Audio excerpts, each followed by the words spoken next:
As a, how did you start off in the jail and now you're a detective, or? Yeah, you start off, most people start off in the jail. I did about 9 months in the jail. From there I went to patrol, and from patrol I went over into investigations, where I've been since 2007. Well, you've had an excellent career, because you received, you were named Officer of the Year in Carson City. I was. And then you just received national recognition from the Federal Office of Juvenile Justice and Delinquency Prevention for your work in underage drinking. I did, yes. Yeah, that's great.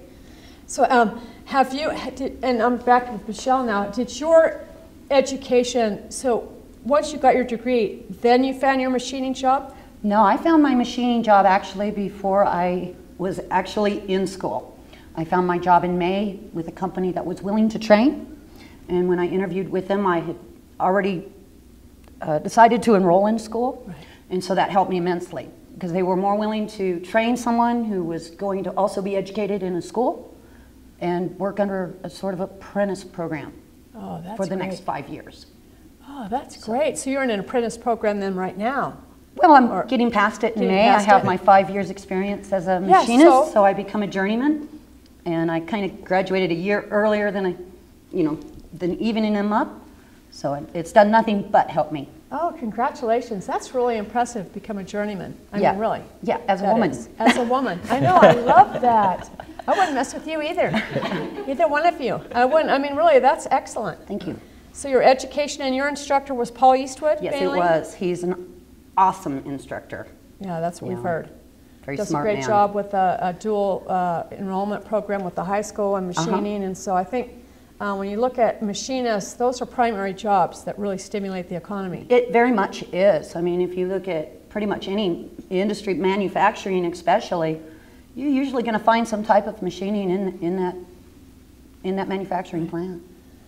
Now, Daniel, I know you unfortunately have the notoriety of being the police officer that found that young child, the Rios case. That was very sad, very tragic, and that's kind of really the sad side of law enforcement, isn't it? That's, I would say, the far extreme on the other side but in the flip side, that was a true case of helping somebody. That child had a need.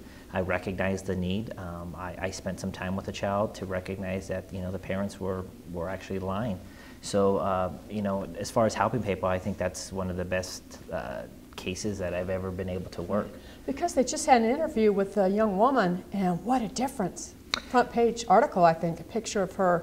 She looks really good now. She's doing very well for herself, yes. She's been able to, with the help from the community and other services, she's been able to move forward with her life, and that's great. Yeah, that's amazing. Yeah, I don't envy you in that position. Really, it's got to be a tough job. Do you think you would be where you are now without Western Nevada College? I don't think I would be in Carson City if it wasn't for Western Nevada College. At the time I lived in Las Vegas. I came up here, I researched this college. I liked what it had to offer, I liked what the community had, so I picked this to be my home. If this wasn't around, I probably would have stayed in Southern Nevada and not come to Carson City. Same with you, Michelle. What would your life be without Western Nevada College? Probably if this college wasn't here in Carson City, because I probably wouldn't have gone on with an education. I've always planned on living in rural Nevada. I grew up in rural Nevada. I love rural Nevada, and I wouldn't want to leave. Me too. I'm a stagecoach gal. I'm a Dayton gal. Yeah, so I'm even more rural than you are. Yeah, so it's improved my quality of life in rural Nevada to be able to stay and live where I want to, and not have to move to get a better education. Right. I think people miss that fact, even though the numbers might not be so high in rural Nevada. It's really important that people have access to some form of higher education. Exactly. So what, Daniel, what do you think one of the biggest things, what's the biggest issue facing our community today, you think? Wow. In 30 seconds. In 30 seconds. Well, I think education's huge. I think keeping kids stimulated with education, it gives them something to do rather than being out in the streets. Having them a goal, having mentors by teachers and so forth. She explained her teacher was her instructor was very great. I think it's very important to have those goals, to have a place that they could come when they're ready for that next level. And if you ship that out to somewhere else, it's just one more excuse for juveniles to say, well, I don't want to drive so far to Reno. I don't want to relocate somewhere else. So having some place close to home, I think, is very important to have. I agree. Right. You agree with that? I definitely agree with that. You know, I think you two just really represent really just how wonderful our education system is, and how you two really had the initiative to enter into the system, though. I mean, at least you had the initiative, but you had to have the tools available to take you to where you wanted to go. And I just want to say on behalf of the college, we're really proud of you. If I could add just one more thing real quick. This made me more marketable as a person by having that education already behind me. In these economic times, even back in 2003 when there were still budget cuts going on, it's cheaper to have somebody be self-motivated and attend the police academy. When you go apply, is now you don't have to have 6 months that the department has to pay you while you're in the police academy. So this is a great marketing tool for a person to have that, to be able to go in and start working immediately. Plus it shows that you have discipline, you have a commitment level, you know, you have the desire and will to maintain and achieve a goal. And, you know, love that you're in the machining industry. I think that's great, and really appreciate your service to the community. Thank you for having us. Thank you so much for being here. Stay with us. Be sure and look at those legislator names at the break, and we hope you'll write to them. Thank you so much. We'll be right back.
Welcome back to the final show of Campus Chat. My name is Helene Morris, and I'm a little sad to say after 10 years that this is our final show.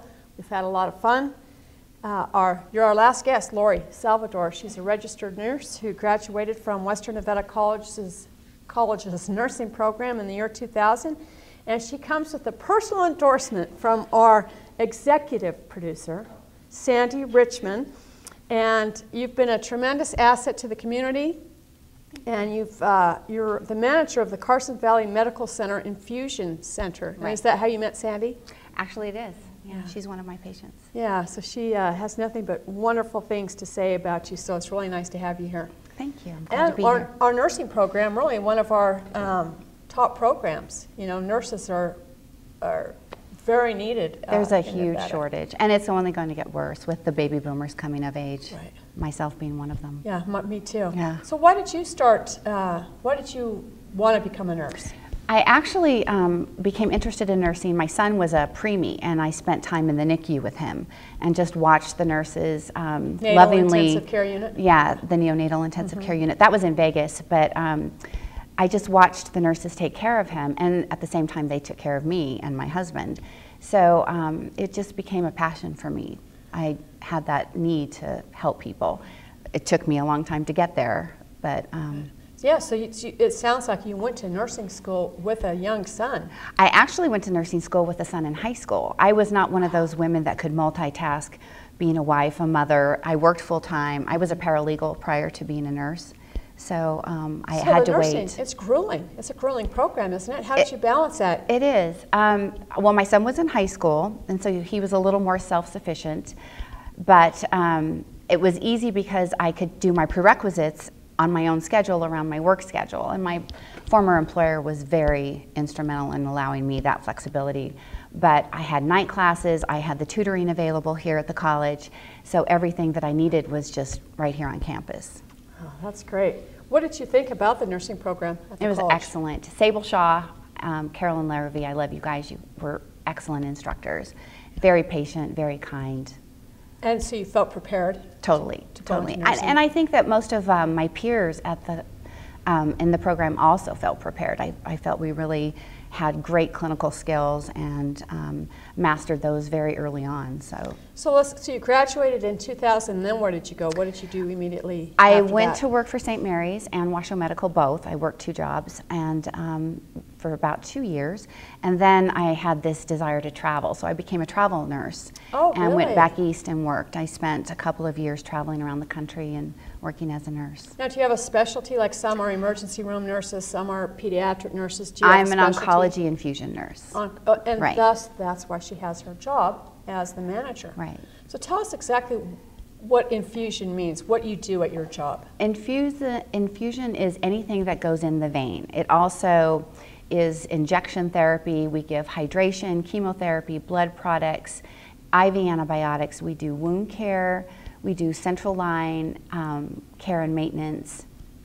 Just pretty much anything. And so as the manager, you manage the inflow of patients or the ordering the supplies. Is that an administrative job? And I'm a full-time nurse with a part-time management position because we're a small department. There's 3 full-time nurses and 1 part-time nurse and 2 per diems. So, but I also do evaluations. I prepare the financials and the budget for my department every year. And it's grown into a much bigger proposition than I anticipated. So it's really been great for professional growth and development. Right. Do you work with physicians also at the center? We have no physicians on staff. I have a medical director, but all of our physician referrals are off-site or from our inpatient facility. Now, I understand, according to Sandy, you're the first hospital or private hospital in Nevada to adopt the plane tree philosophy. Is that right? Right. Well, I have never heard of that. Plane tree is a philosophy of care that is patient care centered. It is all about involving the patient and their family in the outcomes of the patient's treatment. It empowers the patient to make decisions about their own care rather than just putting themselves in the hands of their healthcare provider. Well, and especially when you get a diagnosis of cancer, that's pretty frightening. It is. And so what we encourage is the patient to actually be a partner with the physicians, with the nurses, with all the diagnostic treatments. Well, it must be working because I understand you received a notable achievement, Northern Nevada Nurse of the Year.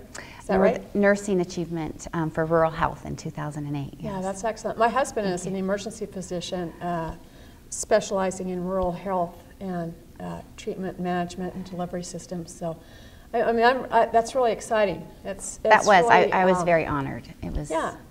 And once again, another outstanding graduate from Western Nevada College, because if you wouldn't have had this program, what would your likelihood of Well, I live going in on? Minden, so the ability for me to travel even to Reno with a son in high school, a full-time job, in fact, I had 2 part-time jobs at the same time, it would have been nearly impossible for me to have achieved that in the amount of time that I did. Well, thank you, Lori, for taking the time to come down here, and thank you for the excellent job that you do. Thanks for having me. And on behalf of the staff of Western Nevada College and this program, I'd like to thank you for watching over all the years. We've really appreciated your support and being our loyal audience. I'd also like to take this time to thank Sandy Richmond, our executive producer, and Keith. Keith, what's your last name? Barnett. Barnett. I know him so well.